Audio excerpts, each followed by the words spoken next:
Welcome back to Mining of Massive Datasets. In the previous lectures, we studied the basic MapReduce model, and then we looked at how it's actually implemented. In this lecture, we're going to look at a couple of refinements to the basic MapReduce model that can make it run a bit faster. The first refinement we're going to look at is combiners. Now, one of the things that you may have noticed in the previous examples is that a map task will produce many pairs of key value pairs with the same key. For example, a popular word like the will occur in millions and millions of key value pairs. Now, remember that the map tasks are actually happening in parallel on multiple worker nodes, and the key value pairs from each map node have to be shipped to reducer nodes. If you sort of imagine a word like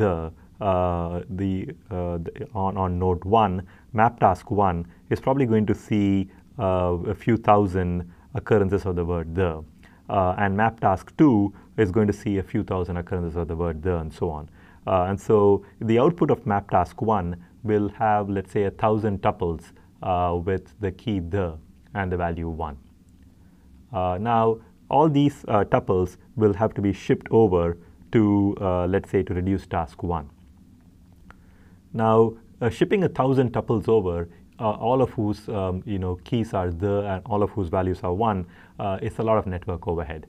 And you can save some of this network overhead by doing an intermediate sum in the map worker. For example, instead of sending 1,000 tuples that each say that each have the key the and the value 1, you can send a single tuple that has the key the and the value 1,000. Right? And so you can save a lot of network bandwidth by doing a little bit of pre-aggregation in the map worker. Here's a mapper, and the mapper, this is our word count example again. The mapper it has B occurring once, C occurring once, D occurring once, E occurring once, D occurring once, and B occurring once again. And now the tuple B occurs 2 times here, as in the output of this mapper. So like the combiner, which is another function that is provided by the programmer, combines the 2 occurrences of B and produces a single tuple B, 2, which is then shipped over to the reducer. So instead of 2 tuples of the form B1 being shipped over to the reducer, a single tuple of the form B2 is shipped over to the reducer. And this way, much less data needs to be copied and shuffled. So the combiner is actually also supplied by the programmer. The programmer provides a function combine. The input to the combiner is a key and a list of values, and the output is a single value. So instead of a whole bunch of tuples with the key k being shipped off to a reducer, just a single tuple with key k and value v2 is shipped off to the reducer. Now, usually the combiner is the same function as the reducer. So if, for example, if the reducer adds up its input values, the combiner does the same thing as well. However, we have to be careful because this trick of using the combiner works only if the reduce function is commutative and associative. Let's look at a couple of examples to see what I'm saying here. So for example, let's say the reduce function is a sum function. We want to add up all the input values, as in the count example. Now the sum function actually is commutative and associative, by which we mean that a plus b is the same as b plus a, and a plus b plus c is the same as a plus b plus c. This is the first property is the commutative property, and the second property is the associative property. And because sum satisfies both these properties, sum can be used as a combiner as well as a reducer. What that really means is that if you have a lot of values that need to be summed, all these values need to be added up. You can break it up into 2 pieces. You can sum up the first piece, you can sum up the second piece, and then you can sum up the 2 intermediate results, and you'll get the same answer, right? So And so this is the first combiner sums up this first chunk of outputs. The second combiner sums up the second chunk of outputs. Then you sum up the two intermediate values, and you get the same result as if you had summed up all the original values to begin with. So that trick works because sum is commutative and associative.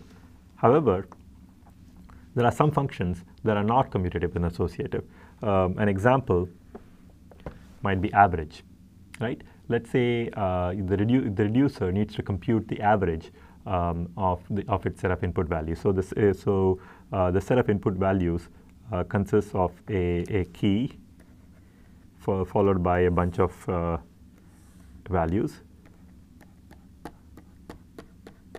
and the combiner, the reducer, needs to find the average of this set of values. Now, let's say we divide this set of values into two sets, compute the average of this set, compute the average of this set, let's say that's average 2. And now we take the average of average 1 and average 2.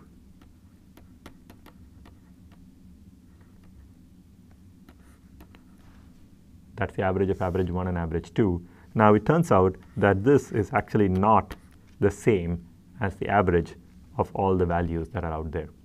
So the average function, as we have seen, is not commutative and associative, and so you can't use it as a combiner. But it turns out that you can still use the combiner trick if you're a little bit careful.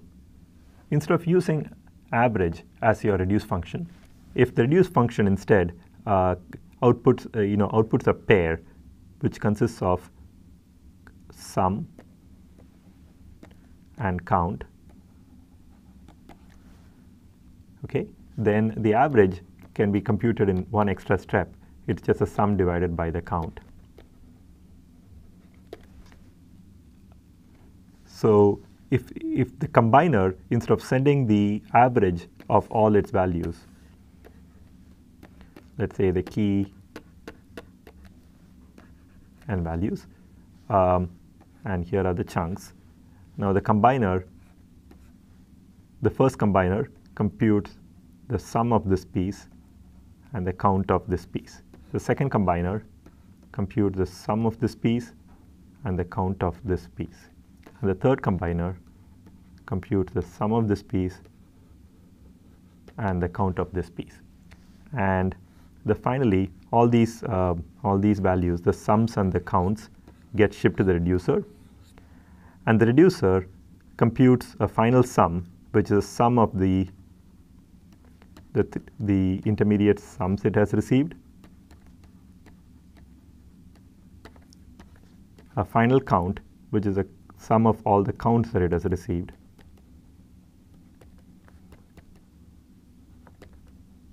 and divides the sum by the count, the final sum by the final count. That, in fact, turns out to be the correct average. Right. So using this trick of using sums and counts, it's sometimes possible to turn a function that's not commutative and associative, break it down into functions that are commutative and associative, like sum and count, and still use the combiner trick to save some network traffic. Unfortunately, it turns out that while most functions are amenable to the combiner trick, there are some functions that don't work with the combiner trick at all. One example is median. Right? The median of a set of values is obtained by sorting, obtained by sorting that set of values and then finding the middle value in that sorted list. It turns out, and it can be proved mathematically, that there is no way to split the median computation into a bunch of commutative and associative computations. So you can't actually use the combiner trick if your goal is to compute the median of a set of values. You just have to ship all the values to the reducer and compute the median at the reducer.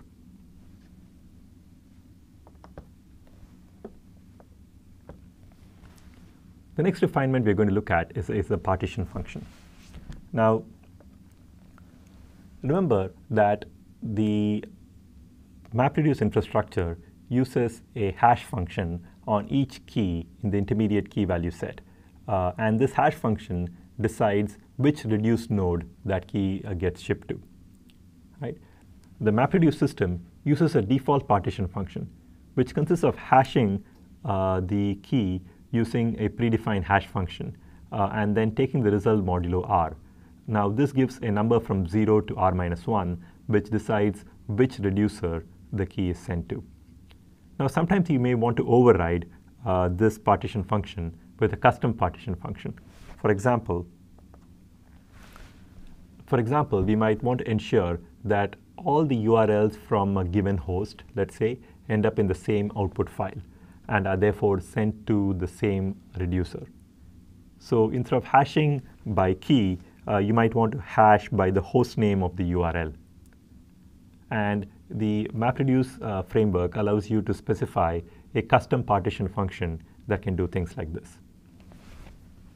The initial implementation of MapReduce was done at Google. And Google first implemented a file system called the Google File System, which is a distributed file system that provides stable storage on top of its cluster, and then implemented the MapReduce framework on top of the Google File System. Google's implementation of MapReduce is not available outside of Google. Hadoop is an open source project that's a reimplementation of Google's MapReduce. It uses a file system called HDFS for stable storage, and it's implemented in Java. Hadoop is an Apache project, and you can freely download it from the Apache website. It turns out that many use cases of Hadoop involve doing SQL-like manipulations on data. And so there are open source implementations called Hive and Pig that provide SQL-like abstractions on top of the Hadoop MapReduce layer so that you don't have to rewrite those as map and reduce functions. Let's finally wrap up by looking at MapReduce in the cloud. Amazon's Elastic Compute Cloud, for example, is one example of a service where you can rent computing by the hour. And Amazon also has an implementation of MapReduce called Elastic MapReduce that you can run in the cloud. This concludes our discussion of MapReduce.